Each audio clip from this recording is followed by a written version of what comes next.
Hey there, everyone. Good morning to you. I am back again. I am going to dive into a really quick devotional and also just share with you guys a little bit of update on what I've been doing. I didn't do a very good job with the brush lettering on here, as you can see. But that's it. Once you start, you can't stop. I didn't have my pen tilted enough and I didn't press down hard enough.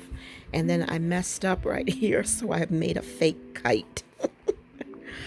I put this little surfboard here, but I'm still happy with it. It's fine.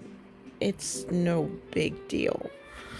And as you can see up here at the top, I have these little tabs and a tab here on the side because I decided to make this out to be some type of Bible study that we got from May Tipton from Black Mountain Plan. So before I get into the devotional, I'll just show this to you guys real quick. So nothing fancy. Nothing too fancy. I just started doing this tonight. Let's see if that's in good focus. We've got a shadow right here, so I'm sorry. I should have, yeah, it's gonna be a shadow. All right, that looks a little better, but yeah, as you can see, there's a shadow. But now you can't barely see what I got going on. All right, so there's that. So let me hold it up. See if that is better. So that's what I did with her. Let's see, what is this first one says? Patience. And I kind of did this like without really thinking. Right, hold on a second. All right, that doesn't help either. All right, there we go. And so here's the next page. Let's see if I can get it in here a little bit better. Move some of this other stuff out of the way and see if this doesn't work a little better. Nope, sure don't. But there we go. So that's what I did. This is supposed to be, like love and the verses that she had that corresponds with it. And then I'll do some type of study and I'll write down what different things, the core of what I get out of it. So this was how I set this up. So now here we have self-control. And then I put down what she put down for kindness, because now this is kindness. So this whole section is kindness.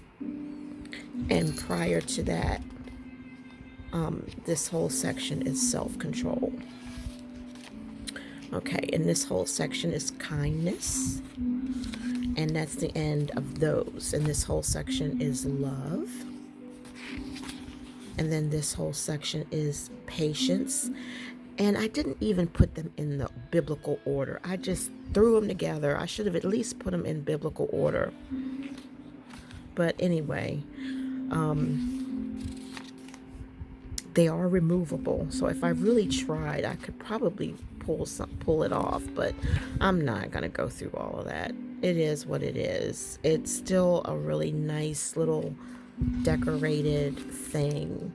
And so here we got just some clean pages, and then we get here to the middle, and I put in some of the stickers that I got from the new AliExpress books that I shared with you guys. I liked purity and noble and innocence. And so here we have kindness and patience and self-control and goodness. But the fruit of the Spirit is love, joy, peace, patience, kindness, goodness, gentleness, self-control, and faithfulness. And so we have some scriptures here because I didn't know what to do with those. And I just put all this stuff here. And so here we have part 2. And this is where we go into This is just some extras. And then part 2. So this is just like room for prayer. And then we go straight to gentleness. And all these pages are gentleness. And then here is goodness. And then here is peace. And then this is joy. And then this is faithfulness.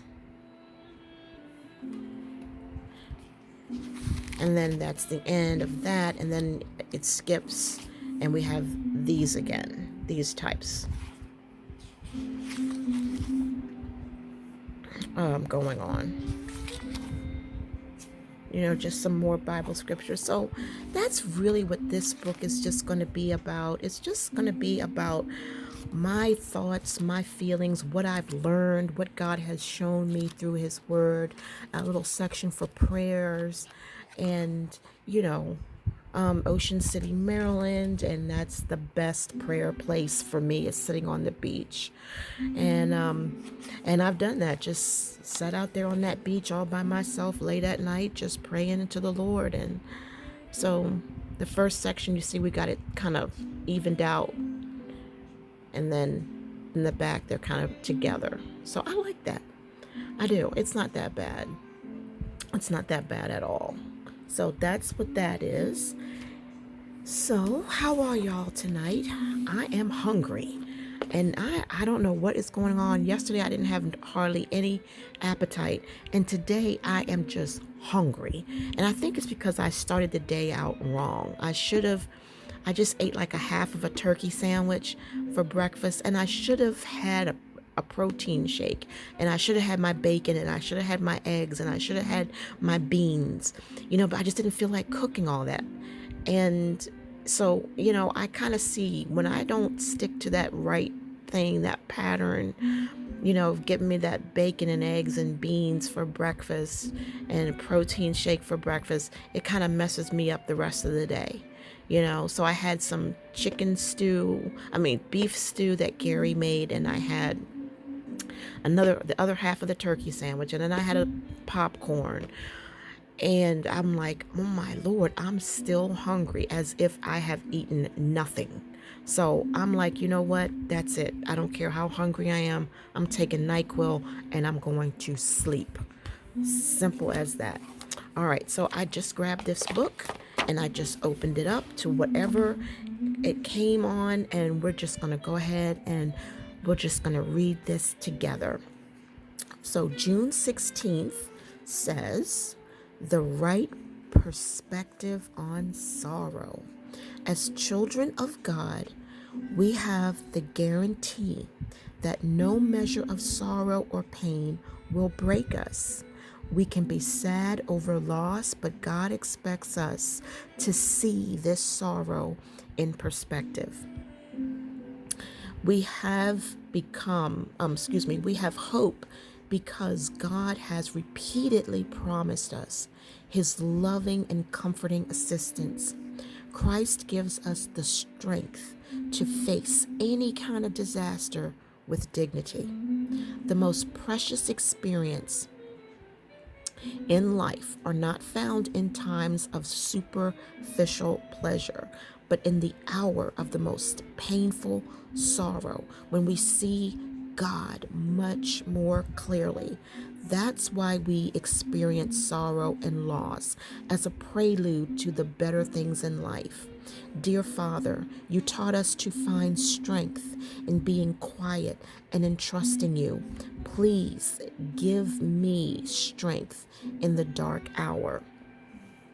Those who sow in tears will reap with songs of joy. He who goes out weeping, carrying seed to sow, will return with songs of joy, carrying sheaves with him. Psalms 126, 5 and 6. If I had my Bible right here with me, I'd go ahead and grab it and I would read a little bit of that. I really would. But I don't want to keep you guys too long. But yeah, people always say, why does God allow so much pain and sorrow? Well, there's a ton of reasons for that.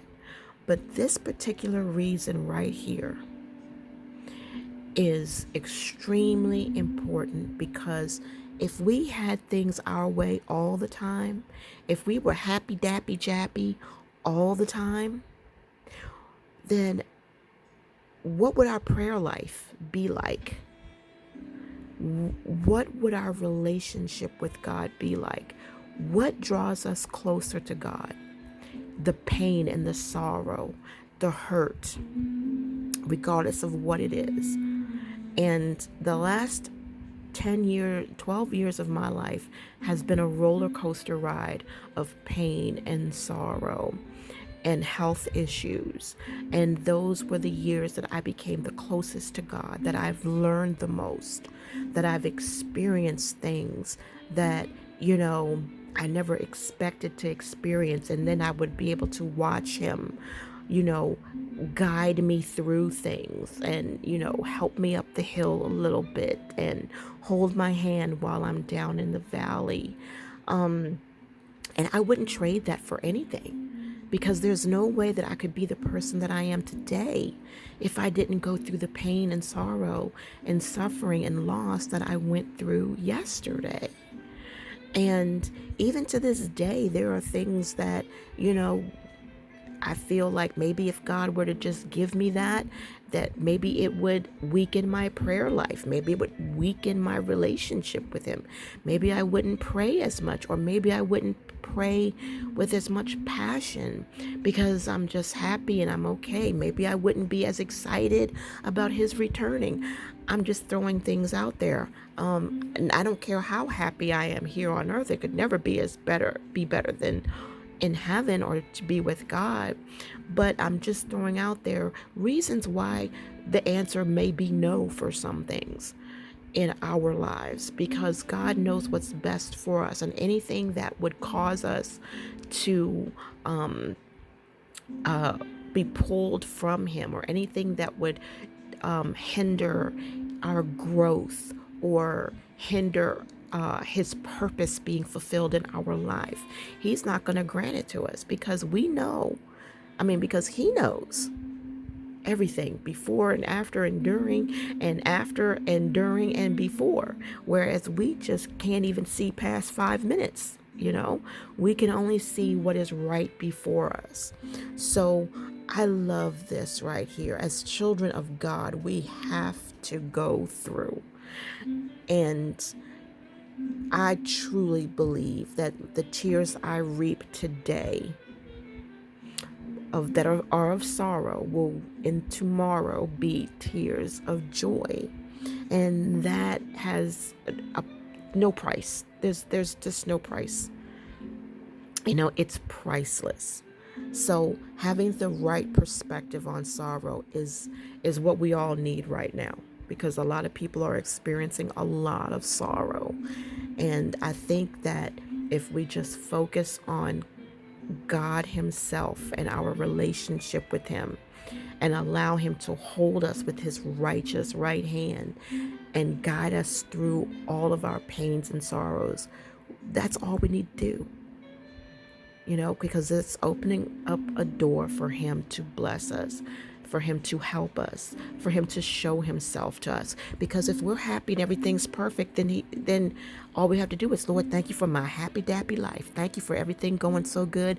Lord, please don't take it away. Please don't take it away. I'm so happy right now. And then really, how much more are you going to pray for?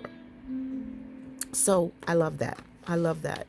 I love that. That is something I think we should definitely remember, especially if you feel like saying, why are you allowing all this sorrow? Or why am I going through this? Why are you allowing this to happen to me? Or why are you doing this to me? I think that is a great little devotional right there to help us get our minds straight. All right, now June 17th says, the greatest gifts of all. Because you, as a Christian, love and serve the risen Lord, you may be looking for signs to confirm your faith. Perhaps you desire one of God's extraordinary gifts to be able to do mighty things in His name. However, Paul calls upon us to strive for the most excellent gift, love for God, above all, and love for others. So, whatever other gifts you may possess, if the love of God does not find expression in your life, they don't mean a thing. Love changes ordinary things into something divine and reveals the living Lord to the world. That is our calling. And then it says here, grant me a greater awareness of your love so that my life may reflect your glory every day. Amen. And then here it says, there are different kinds of gifts, but the same Spirit. There are different kinds of service, but the same Lord. And that's 1 Corinthians 12, 4 and 5. And man, I'd like to go get my Bible and just thrive on what that has to say, like the whole chapter. But this is so true, because if we love the Lord, if we love God and we put Him first, and then we're just going to automatically love His creation. We're going to automatically want to show love and kindness and gentleness, that, that like fruit of the Spirit type thing towards others. Just because we love Jesus, just because we love Him, we don't want to grieve the Holy Spirit. When we look at things, we see Him in everything. When we look at the trees, when we look at the sky, when we see the rabbits and the squirrels and the birds, we see Him. We see Him in everything. And it's a great feeling to live your life that way. It really is, because you want to do what's right. You want to honor the planet. You want to honor yourself. You want to honor others. You want to help others if you can.